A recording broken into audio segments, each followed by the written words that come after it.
Mesdames, Mesdemoiselles, Messieurs, bonsoir à toutes et à tous. J'espère que vous vous portez bien. Enfin, la saison est relancée. Donc aujourd'hui, nous allons parler de beaucoup de choses. J'ai pas mal de choses à dire. Premièrement, on va cacher un petit peu le drapeau. Oui, ça commence pas très fort du côté de chez Pedro Acosta et de chez KTM, mais on va revenir sur tout ça. Comme d'habitude, petit format pour débriefer le vendredi, le samedi, la course sprint avec les pronostics en fin de vidéo. Donc n'hésitez pas à rester si vous aimez bien les petits paris. Voilà, alors ne pariez pas trop, attention, c'est de l'argent perdu. Mais dans tous les cas, nous allons commencer à parler de cette saison 2025. On a déjà eu les essais hivernaux. On commence avec ce premier week-end à Chang et il s'est passé beaucoup de choses. Alors en soi, le vendredi, rien de spectaculaire. J'ai fait un petit TikTok sur la chaîne YouTube, là vous allez pouvoir le voir. On a eu des surprises qui passent en Q2, on a des pilotes qui restent en Q1 comme Bagnaia, Binder, et on a des surprises aujourd'hui avec Miller, Ogura qui fait une super qualification. Donc voilà, honnêtement, on a eu un bon vendredi avec de belles surprises, on a eu un bon samedi avec une belle qualification, une belle Q1, une belle histoire avec Jack Miller, Bagnaia qui va chercher la première ligne, Ogura qui performe extrêmement bien. Donc jusque-là, tout allait bien et c'est le départ de la première course sprint de 2025. Et alors dans la course, on n'a pas eu d'événement majeur. On a eu cette chute de Jack Miller qui est venu un peu refaire ce top 10, mais mis à part ça, rien de spécial. On a eu que quelques batailles derrière entre les KTM, on a eu quelques batailles pour les points. Juan Mir, Zarco, DJ Antonio qui abandonne sur, j'ai l'impression, un problème mécanique. Donc, mis à part ça, vous le voyez, la course sprint s'est bien passée. On a un top 4, top 5 qui s'en va devant, chacun à une seconde les uns des autres, pas un dépassement, pas une tentative, chacun à un rythme bien distinct, pas de prise de risque sur cette première course sprint de la saison. Les 5 pilotes qui sont Marc Marquez, excellent, bravo, depuis le début des tests hivernaux on le voit, Marquez est clairement le favori cette saison, de la vitesse, de la sérénité, et tout ça, ça mène à des pole positions, plus une victoire, maîtrisée, tous les tours, pas une attaque, pas besoin de défendre.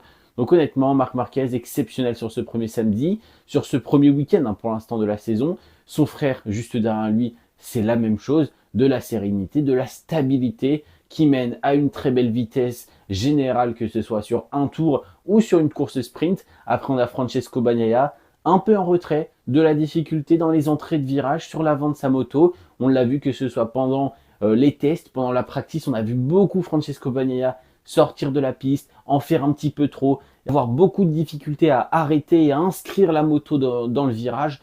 Donc mis à part ça, voilà, on a un Francesco Bagnaia qui a un très bon rythme, la moto l'aide bien sûr, mais le pilote est quand même présent pour aller chercher de gros points, le podium. Et derrière, on a Ogura. Ogura, quatrième, premier week-end en MotoGP, première qualification, première course sprint, et on entre directement dans des top 5. On entre dans le rythme de Francesco Bagnaia. On se bat dans sa première course sprint pour le podium. Ça me rappelle un Pedro Acosta.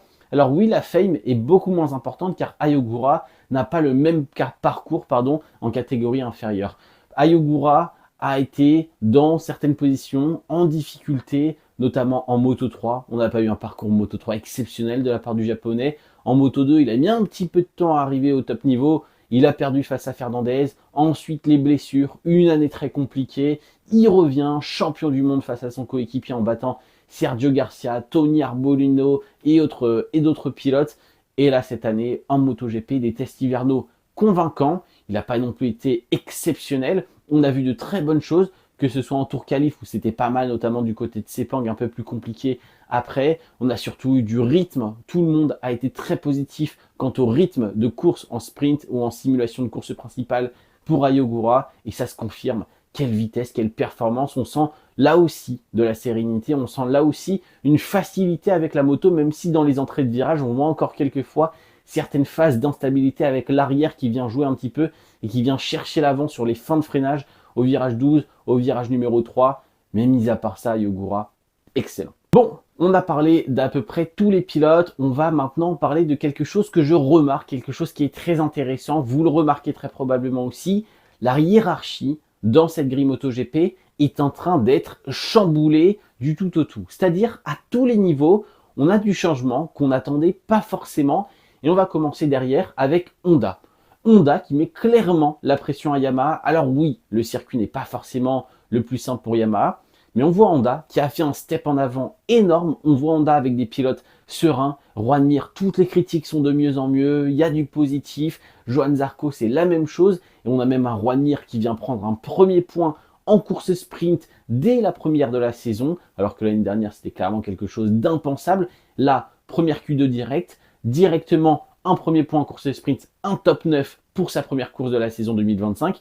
Honnêtement, Juan Mir est dans une bonne phase et dans une bonne forme. On retrouve des sensations sur la Honda, on arrive à savoir ce que fait la moto, on a du retour d'information et ça permet à des pilotes comme Zarco et Juan Mir de développer et de dévoiler tout leur potentiel sur une moto. Et voilà, ça donne des points dès la première course sprint et ça rattrape Yamaha parce qu'on a un Fabio Quartararo qui termine juste devant, vraiment pas loin des Honda. Donc attention, Honda va venir mettre la pression à KTM, à Fabio Quartararo, à Yamaha en tout cas sur certains circuits. Parce qu'on l'a vu, ils sont capables d'aller chercher les points en course sprint dès le départ avec peu, on va dire, d'amélioration en tout cas sur la moto pour le moment.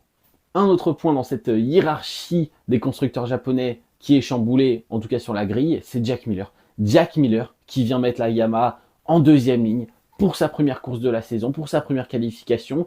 Et c'est un Jack Miller qui en course sprint est capable de pousser la Yamaha pour aller chercher un top 5 en course sprint, alors que c'est une piste que l'on sait ne convient pas du tout, normalement, intrinsèquement, à la Honda. Et alors là, Jack Miller, il est là pour rabattre les cartes. Et il montre aussi que Fabio Quartararo ne sera pas non plus intouchable sur tous les week-ends de l'année comparé à ces dernières saisons où Fabio Quartararo était seul au monde chez Yamaha. Cette fois-ci, on va voir qu'un Jack Miller, je pense qu'aussi qu'un Miguel Oliveira qui a été très en retrait aujourd'hui et sur ce début de week-end va être capable sur certains circuits, certaines conditions d'aller chercher Fabio Quartararo.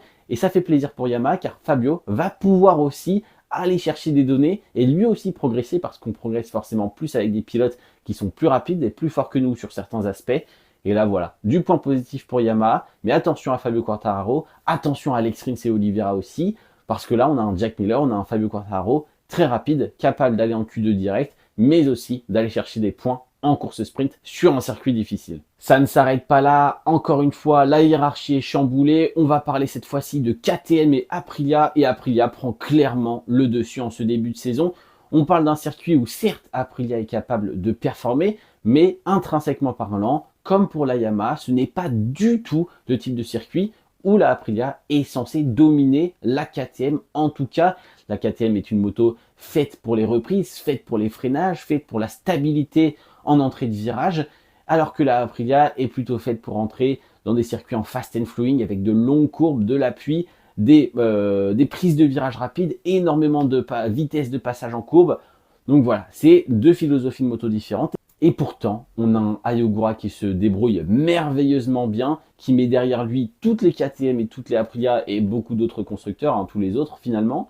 On a aussi un Marco Bezzecchi, malgré le départ très compliqué, on le voit, il y a du rythme, il y a des vitesses similaires à celles des pilotes de devant. Alors à voir sur la course de demain s'il est capable de tenir ça sur une course complète, mais ça ne m'étonnerait pas.